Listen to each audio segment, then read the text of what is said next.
So yun ang problema, talagang kaya mag-start. So check na natin. So yun ang problema, kaya namamatay yung makina niya. So check na natin to.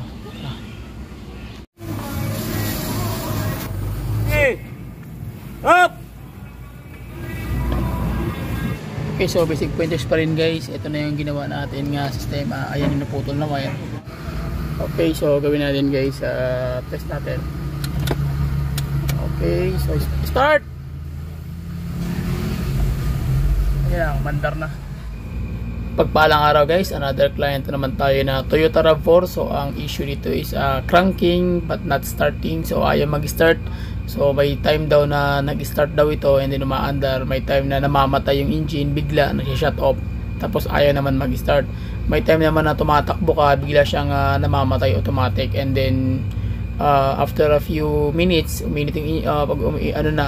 na umaandar na naman daw. So ang problema talaga is engine starting, hard start. So samahan niyo ako sa basic pointers tutorials kung ano yung pwede natin maitulong sa unit na ito at turo ko na naman sa inyo kung ano yung mga technique na pwedeng gawin. So hindi tayo mag-uhula-hula, kundi hindi natin mga videoan lahat guys. Mahalaga makuha nyo lang yung punto by punto. So kung paano yung ginagawa, tinitira. So panalo na. Okay, so para sa mga DIY, panalo tong tutorial na to. Madali lang ito pero medyo mahirap sapagkat electrical system ang issue pag mga ganitong sistema. Okay, so tara, let's start. Let's do it. Let's go. Makikita natin sa unit kung ano yung groggy. So ibig sabihin talagang napaglumaan yung engine bay.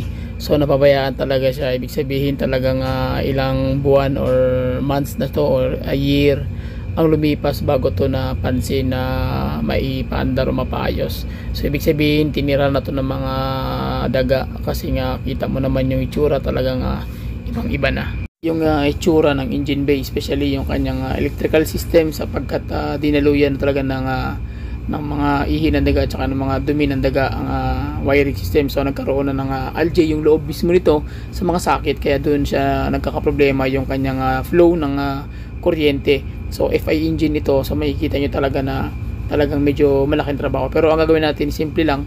So una natin gagawin dyan is magda-diagnose muna tayo ng ECM para malaman natin yung tumbok na problema. Pagkatapos is sa dating gagawin is yung mechanical. After that mechanical muna tayo yung kanyang supply ng kanyang fuel system. So okay na yon. So pag malaman natin yan, doon natin malalaman kung ano yung next move natin gagawin. So basic pointers lang din para at least alam nyo na kung ano yung mga dapat gawin. Okay, so after that gagawin natin dyan is yung yung electrical system na pag magagawa na natin yung engine scan tsaka yung tinatawag na mechanical diagnose para diretso tumbok na yung issue guys. Hindi na tayo maghula-hula kasi kung the more ka naghuhula, the more na lalaki yung gastos, the more na lalaki yung trabaho mo. Okay, so ang gagawin natin basic pointers lang at makuha agad natin yung sistema.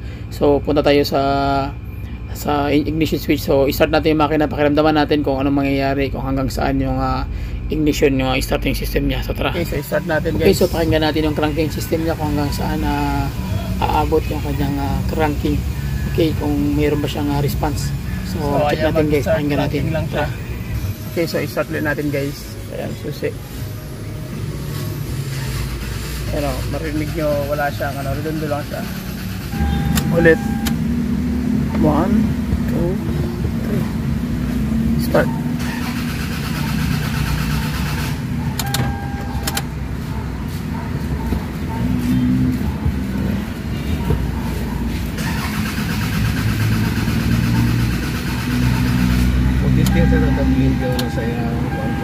So yun ang problema, talagang kaya mag-start. So check na natin. So basic pointers tutorials pa rin. Ang ginawa ko na nito is nireset ko na yung kanyang sa sistema ng battery tsaka sa kanyang ECM. So ganoon pa rin, cranking pa rin, walang start, walang response yung kanyang engine. So ginawa ko na lahat ng reset case pero ganoon pa rin. Pakinggan ulit natin yung redondo lang siya. Okay, so yun ang problema. Ayan ang problema. So ang gawin natin, diagnose natin lahat, check natin kung ano yung bakit ayaw mag-start. So engine tayo, engine scan tayo, after that mechanical or electrical system. So samahan nyo ako sa basic pointers tutorial. So tara, let's go. Asok, i-scan natin guys.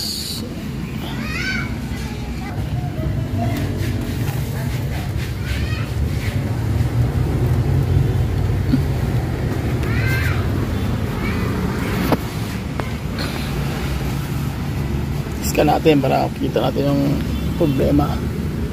So sige.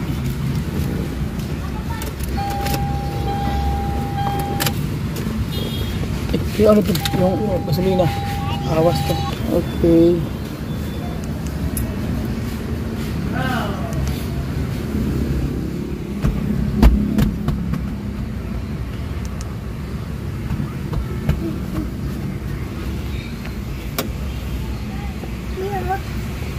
Ala.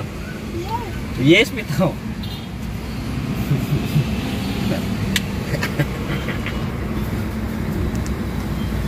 So, yan guys, ang problema. Code na 0210 rear speed sensor, right side circuit speed sensor. So yun ang problema, kaya namamatay yung makina niya. So checkin natin to. Okay, so nakita natin na ang problema is tinuturo ni ECM is electrical system, so which is yung circuit ng kanyang speed sensor sa right side na parte. So ibig sabihin, hahanapin natin yung location ng sensor na yan guys, kung saan banda yan. So may time kasi na minsan nilolocate ni sensor yung mga tawag niyan sistema na hindi naman talaga yun. So ang gagawin mo na lang dyan is i-specific mo yung location ng sensor o saang mga sensor yan. So tawag niyan, check ka muna sa lahat ng electrical system niya. Pero bago yan guys, ang gawin muna natin is mag-check muna tayo ng kanyang mechanical bago tayo tumawid doon sa electrical system, dahil madugo po yung electrical system. So mag-mechanical muna tayo yung kanyang fuel system. So check muna natin yun para makita natin kung anong kalalabasan. So tara, let's go. Okay, so ang una natin gagawin is yung kanya mismo munang tatawag na fuel system. So kung merong problema sa fuel system, so automatic yan walang lalabas na fuel. So yun ang magiging main cause niyan guys sa ganito mga problema. Mechanical to. So ibig sabihin na pag hindi siya gumana, may problema yung kanyang electrical or mechanical system na fuel system. So check muna natin kung may fuel pressure ba. Okay, start! Okay! Up! Naaman? Okay, so may fuel. So find out natin guys na okay yung kanyang fuel system, okay yung kanyang motor, tsaka yung electrical system nito, dahil merong lumalabas na fuel, may pressure. So nag-check kami, tingnan namin kung kaya niyang mag-produce na medyo marami-rami. So far okay naman. So ang next move natin gagawin is yung kanyang electrical. So yun ang gagawin natin guys. Check muna natin yung lahat ng system ng electrical niya, kung may putol ba o wala. Okay, so para malaman natin kung saan tayo titira at anong gagawin natin. So i-check muna natin lahat ng system ng kanyang electrical, especially sa ilalim or sa anbawang part niyan guys, para makita natin yung issue ng kanyang Toyota RAV4. Okay, so balik test engine guys, baklasin na natin to. Okay, so natanggalan natin guys. May kita nyo na talagang sobrang binahayan talaga to ng mga daga. So kita nyo naman yung dami ng dumi na sobrang kapal at talagang hindi makakayanan. So ang ating berador, Brad Ping Ramos, so ng Cars and TV. So check muna natin yung electrical system hanggang ma-find out natin kung saan talaga magmumula yung kanyang electrical na problema. So pag ganitong sistema guys, electrical talaga number 1 na issue nito. Pag ganito mga itsura ng makina mo, yung mga daga, so ratatak ang tawag dyan.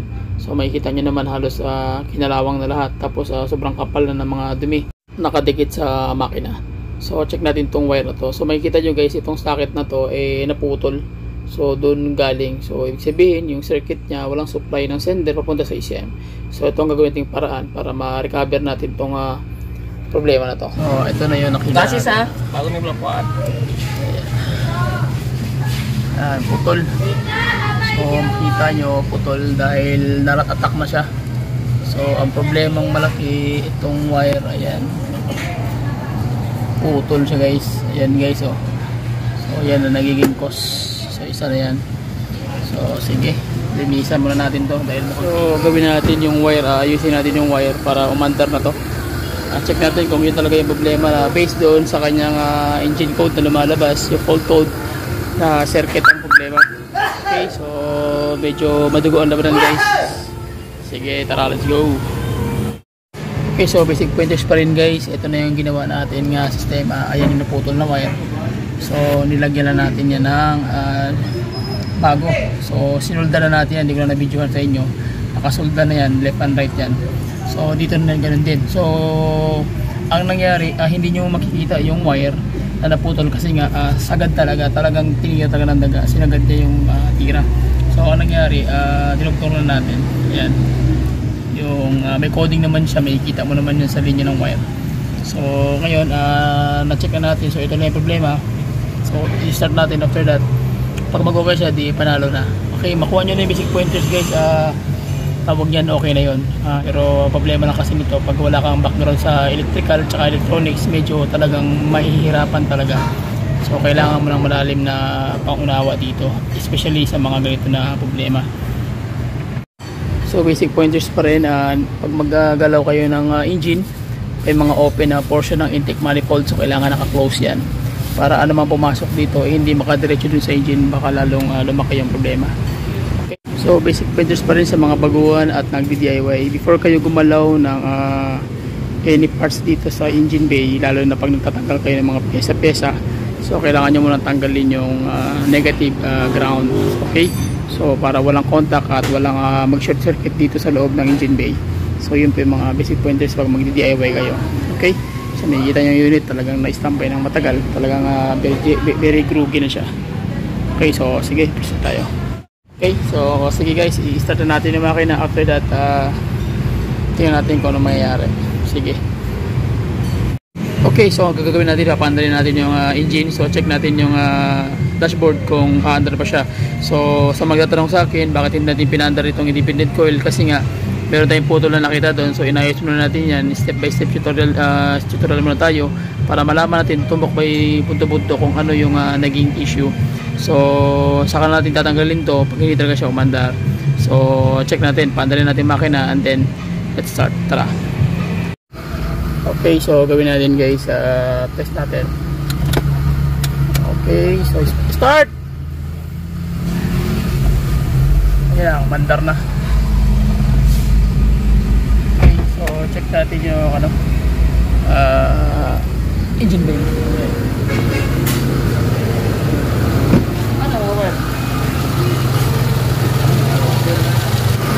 So ayan na, start pa siya. So yun ang problema, yung wire. So okay na, isa na lang. Ano? Tirador, tadping. Okay, so nakita nyo, umandar agad yung engine sa pamamagitan ng pagdugtong natin ng panibagong wire. So at least nakita na natin na hindi na natin nagtanggal na mismo ng independent coil at spark plug. So mahalaga guys, makuha nyo na yung basic pointers tutorials kung paano kung tinira-tira yon. So ganun po yung pagkakayari guys. So dapat hindi mo agad bibiglayin baklas lahat. So isa-isahin mo muna, kumbaga 1, 2, 3 step muna kayo para sure ball taging tira at hindi lumaki yung trabaho. Okay, so hanggang dito lang guys, please subscribe to my YouTube channel. Bye bye and God bless. See you.